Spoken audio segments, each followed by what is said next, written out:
Assalamualaikum warahmatullahi wabarakatuh. Selamat pagi semuanya. Baik, hari ini kita akan membahas materi tentang struktur dan fungsi sel. Silakan disimak materinya. Sebelum kita masuk ke materi pembelajaran, maka kita harus tahu tujuan dari pembelajaran yang akan kita pelajari hari ini. Tujuan pembelajaran kita yaitu 1. Siswa dapat menjelaskan sejarah penemuan sel. 2. Siswa dapat membedakan struktur sel prokariotik dan eukariotik. 3. Siswa dapat mendeskripsikan komponen kimiawi sel, struktur sel, dan fungsi sel. 4. Siswa dapat mengemukakan perbedaan sel hewan dan sel tumbuhan. Kita seringkali mendengar istilah sel. Apa sebenarnya sel itu? Baik, sel merupakan unit struktural terkecil dari suatu makhluk hidup yang menjadi komponen dasar penyusun tubuh makhluk hidup.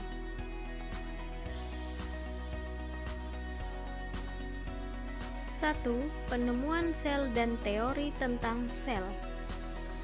Sel pertama kali ditemukan oleh seorang ilmuwan dari Inggris yang bernama Robert Hooke pada tahun 1665.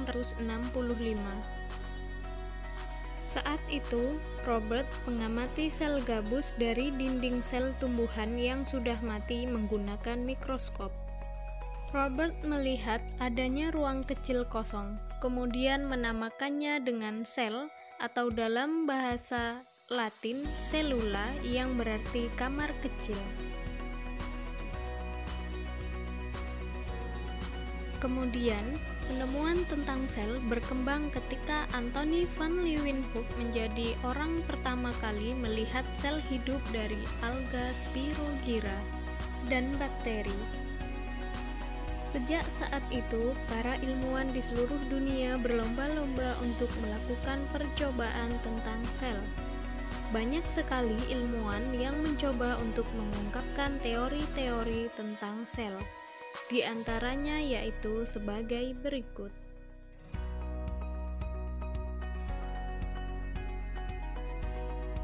1. Jean Lamarck pada tahun 1809 yang menyatakan bahwa setiap badan hidup merupakan kumpulan dari sel-sel. 2. Swan dan Jacobs pada tahun 1838 yang menyatakan bahwa sel merupakan unit dasar kehidupan dan setiap makhluk hidup tersusun dari sel. 3. Rudolf Virchow pada tahun 1858 yang menyatakan bahwa sel berasal dari sel sebelumnya. 2. Tipe sel. Tipe sel dibagi menjadi dua. Yang pertama adalah sel prokariotik dan yang kedua adalah sel eukariotik. A. Sel prokariotik. Prokariotik adalah bahasa Yunani yang berasal dari kata pro yang berarti sebelum dan karyon yang berarti inti. Merupakan sel yang memisahkan materi genetik di inti sel dengan bagian sel lainnya. Organisme yang termasuk ke dalam sel prokariotik yaitu Archaebacteria, Eubacteria, dan Cyanobacteria.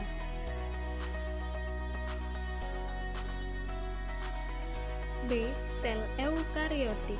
Eukariotik adalah bahasa Yunani yang berasal dari kata eu yang berarti sebenarnya dan karyon yang berarti inti. Merupakan sel yang memiliki nukleus yang sebenarnya atau materi genetik atau yang biasa disebut dengan DNA yang dibungkus oleh membran inti. Adapun organisme yang memiliki sel eukariotik yaitu protista, fungi atau jamur, plante atau tumbuhan, dan animalia atau hewan. 3.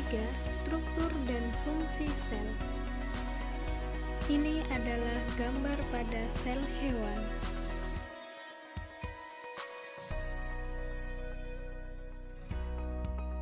Adapun organel pada sel hewan yaitu 1. Mitokondria yang berperan dalam respirasi sel atau metabolisme energi di dalam sel yang menghasilkan ATP. 2. Membran sel atau membran plasma yang berperan sebagai mengontrol keluar masuknya zat dari atau ke dalam sel. 3. Mikrotubula atau mikrotubulus berperan atau berfungsi memberi bentuk sel. 4. Sentrosom yang berperan aktif dalam pembelahan sel. 5.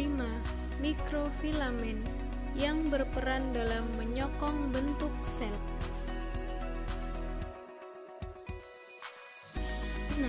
Retikulum endoplasma halus atau biasa disebut dengan RE halus berperan dalam proses sintesis lipid. 7. Retikulum endoplasma kasar atau yang biasa disebut dengan RE kasar berperan membentuk fosfolipid. 8. Peroksisom berfungsi untuk menetralisir racun alkohol dan senyawa berbahaya lainnya. 9. Vakuola berfungsi untuk menyimpan gas dan senyawa organik. 10. Sitoplasma yang berfungsi sebagai tempat terjadinya reaksi metabolisme sel.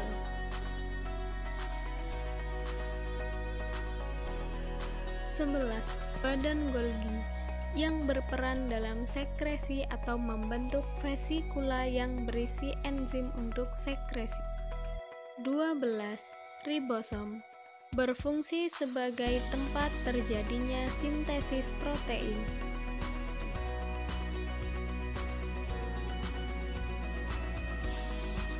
Silakan perhatikan gambar sel tumbuhan.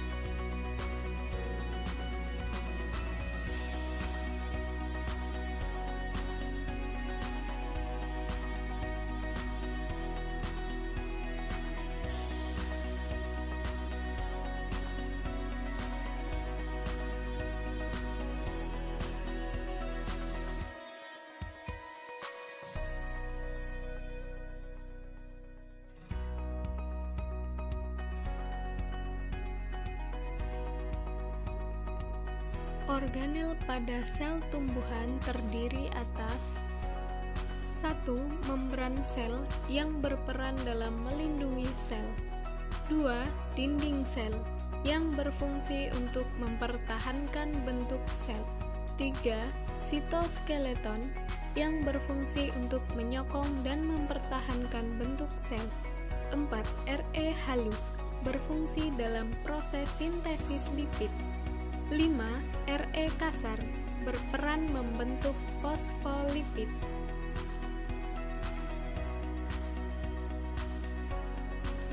6. Ribosom berperan sebagai tempat terjadinya sintesis lipid. 7. Badan Golgi berfungsi dalam membentuk dinding sel pada tumbuhan. 8. Sitoplasma berfungsi dalam memungkinkan terjadinya pergerakan organel sel oleh aliran sitoplasma. 9. Plastida berperan dalam proses fotosintesis. 10. Vakuola berfungsi sebagai tempat menyimpan pigmen daun, bunga, dan buah. 11. Mitokondria berperan dalam respirasi sel atau metabolisme energi di dalam sel. Perbedaan sel hewan dan sel tumbuhan.